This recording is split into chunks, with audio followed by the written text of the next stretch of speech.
have all kinds of lead, because they're not technically potable.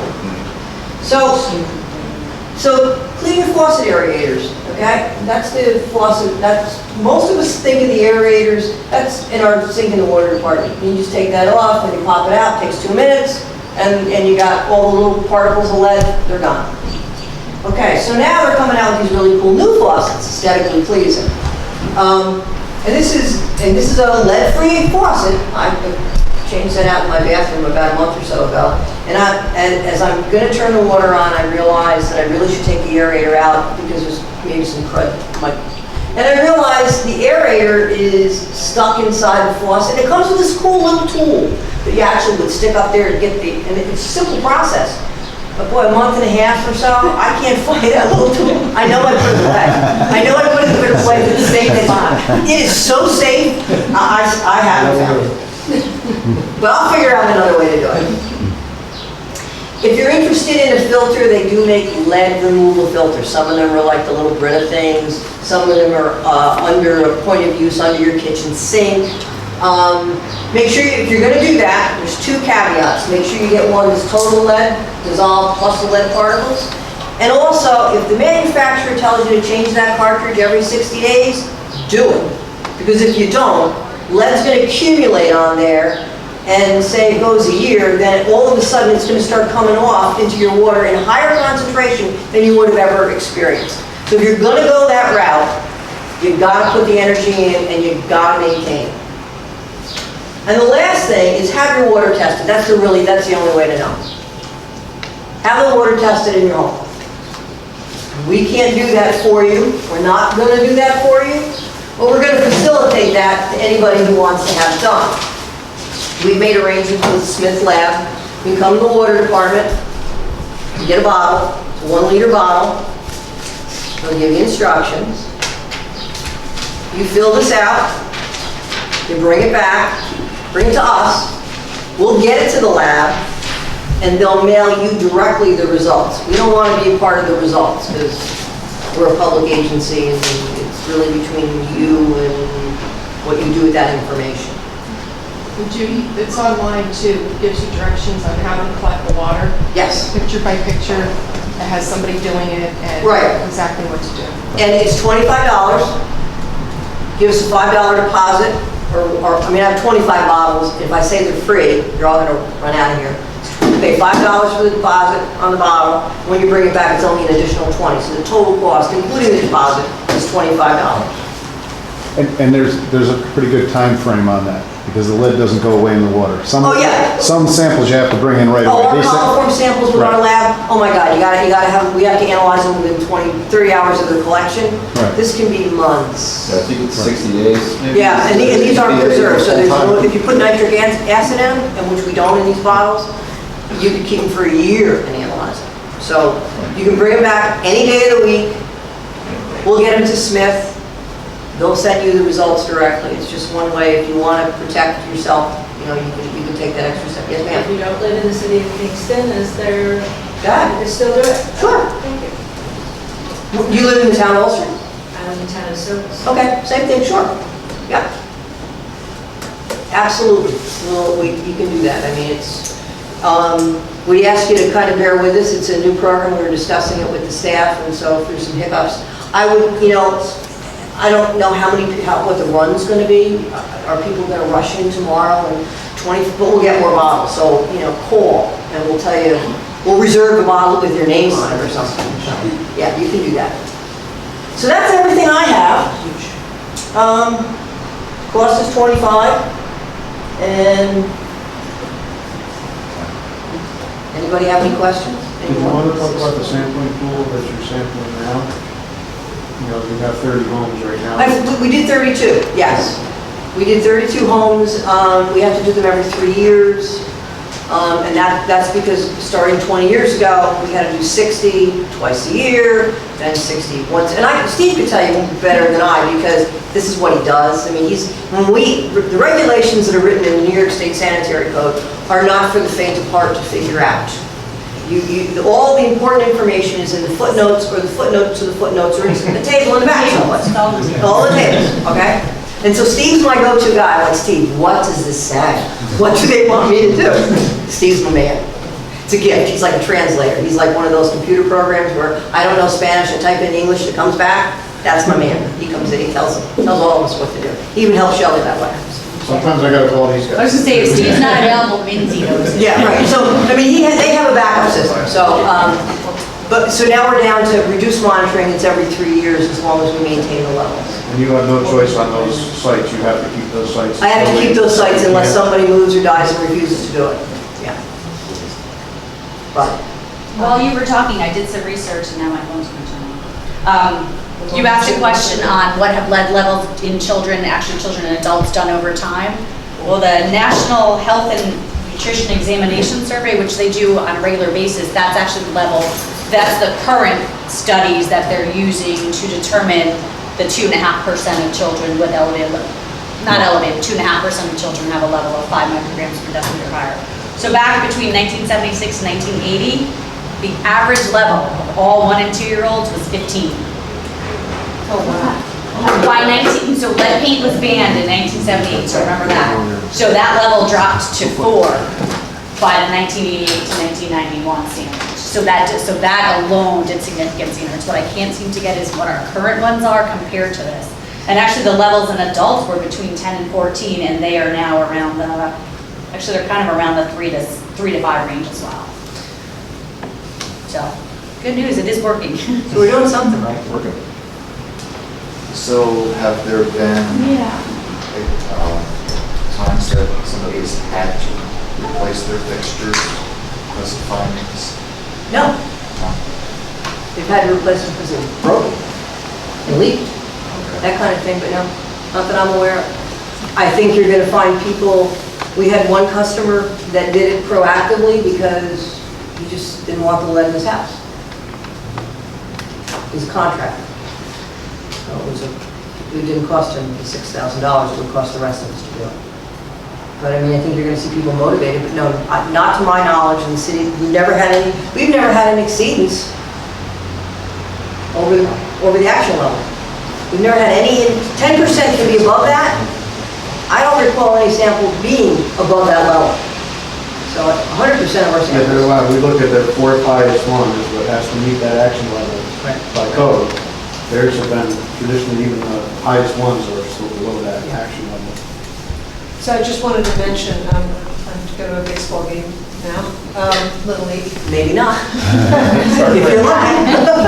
That hopefully if a healthy 10-year-old child and his healthy friends, that the legislature were working on starting a water resources committee in which we would collaborate with everyone who is in some way responsible for protection of water resources and water supplies in the county, and we're going to try and make it as, obviously, as effective as possible so that people don't have to attend more meetings in which it isn't associated with them. And actually, there was a question that you mentioned earlier about the Water Supervisors Association. I was telling you, there used to be a Water Superintendent Association that. I stopped, I got sick doing it. Yeah, I know you were doing it, but that would have, that would have been a great way, because each of the We used to big meet for water breakfast districts. every couple of months. Okay, so, I mean, one of the things that would happen would be that we would try to convene the folks that are appropriate for the task at the right time, not every month, coming in and just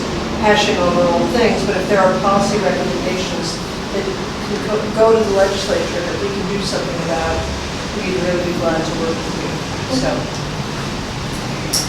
Thank you, it's a very informative session. Good. If you want the slides, I can certainly get it to you. Yes. Can I ask a question? Sure. So you defined really clearly the roles between the regulators and the utility and the homeowners. Can you speak a little bit about what a renter's responsibility would be versus like a landlord? Yes. I mean, obviously, if your levels are high and you take them, I mean, you're going to have a conversation with your landlord. But you certainly can take your own sample the same way. Sure, but let's say, for example, I take a sample and there are elevated lead levels, and maybe it's the pipes or maybe it's my faucets. Yeah. What would the landlord be held responsible for versus the... I don't know. I'm just a water utility. I mean, I really don't know. It's a good question, though. I I don't know the answer because it's never happened. By just running and flushing your system every. Right. Sure, understood, but I'm thinking about like if the faucets are all brass. I you don't know and- that there's any legislation out there. The regulatory Right. requirements are on the water purveyor. Right. In the absence of a child with elevated lead. Right, until that happens, and then there's an action. But that's still from the regulator. I know there's a county health law that says your landlord can't terminate your water service. No, I mean, because we get people asking, well, she hasn't paid me whatever, no, you can't do that, and we make people sign that it's not inhabited and that kind of thing before we pull your meter and turn it off. Beyond that, I don't know if there's any. I would strongly recommend though, if you take a first draw sample and it comes back elevated, then do a 3 to 5 minute flush and see what that comes back. Yeah. Because that is the simplest solution if that level comes back much lower, which usually it will. And you can certainly, if you have a good rapport with your landlord, maybe work out a deal on replacing a faucet if you're concerned. But yeah, definitely do a flush sample. And, we're gonna give you, if you want these bottles, we give you sample instructions, and they're for a first flush sample, and that's the recommendation. But if you just wanna cut to the chase, and just, run the water and flush it and see what you got, that's between you, it's how you take the sample, you'll know what the results mean. So there's nothing to preclude you from doing that, rather than spend $50, get the first, but if the first flush sample is good, then you pretty well know that all your samples are Yeah. fine. It just depends on what you want to do. I have a question for the health department. We know in the city of Kingston, we have an enormous amount of historical homes, older homes, etc. I have two in the late 1800s, or almost 1900s. So, but they have been maintained and painted, etc., etc. In other words, it's not what was there back at that time. So, what is your, if you came into the home, like the lead that may have been there has now been painted over, okay? And that has been done properly, et cetera, et cetera. So what do you, when you do that with the red light or whatever, do you find that under the layers of paint or, because I know the dust particles in the windows, I'm familiar, I know that, but do you go layers? Sure. Yeah, so either one of us will tell you, I think the same thing. So if it's a wall, Yeah, it's let's say intact. it's a wall. And yeah, there's lead paint in there from 1940, but it's been painted several times since Right. then. The X-ray fluorescence analyzer will pick up that lead paint, but we would mark it's intact. It's That's not my a hazard. question. Right, doesn't cause a However, hazard. if Right. it's got those tiny little, chips, sorry to point them out, or if it's in the window, if the window hasn't been replaced, or it's chipped, that's where you've got the hazard.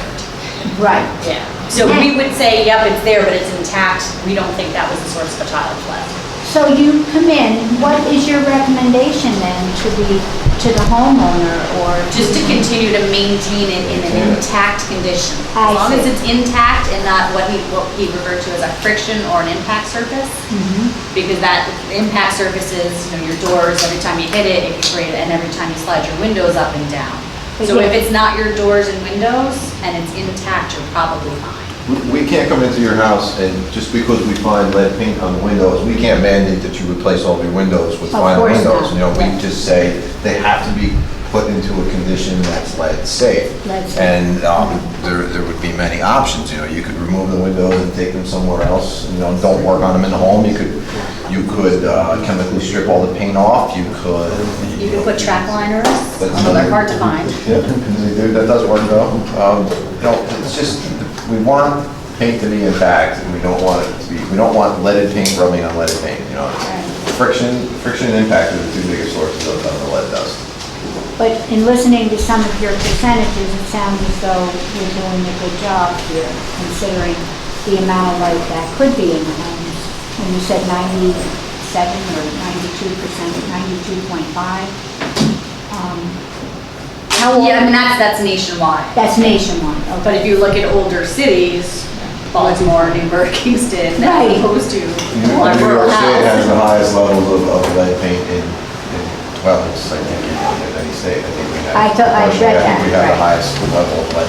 Because we were developed in the 1600s. Right, exactly. Yeah. Thank you. I just want to take a moment to just say thank you to Judy and her staff for helping to get this together. I think this is a great opportunity. I hope folks had an opportunity to have some of their questions answered. You know, I'm really excited to be able to start working together with Judy and really be able to have a good working relationship between the city and the water department. And, you know, I think that, at least my experiences with the water department, they've been extremely responsive, both as a customer and, you know, as mayor. And so I encourage all of you to reach out to her staff and our staff here if you have questions. But again, I want to thank everyone for coming and thank the health department. Yeah, these guys came from Great, Marshall. and, you know, the school You district guys for coming out. Thank you guys. Thank you. While we still have everybody here, I'll just take a quick chance to plug our lead poisoning primary prevention program. Particularly since we're talking about the city of Kingston here, we have a grant-funded program, and it's for any dwelling in the 12401 area code. So it even could be parts in other parts of the town of Sophus that are part of the 12401. As long as you're in the 12401 zip code, we have a statistically higher incidence of lead poisoning compared to the rest of the country. So we get funding from the state health department every year. I think it's about $250,000 every year that we get to do inspections and to do follow-ups on lead paint issues in homes in the 12401 area code. So you don't even have to necessarily have a child with lead poisoning living in your residence to actually request a lead paint inspection, as long as you are a resident of 12401 area code. We'll go into the home, we'll bring our X-ray fluorescence detector, we'll test the paint surfaces that you're concerned about. You know, preference is given to multifamily dwellings where children live. That's our concern, because this really is this is really about children with lead poisoning. Anyone, you know, 6 and under is really the target ages that we're looking for in lead poisoning. Once a child's over 6 years old, they're no longer even really tested for lead routinely. It's just 6 years old is the magic number.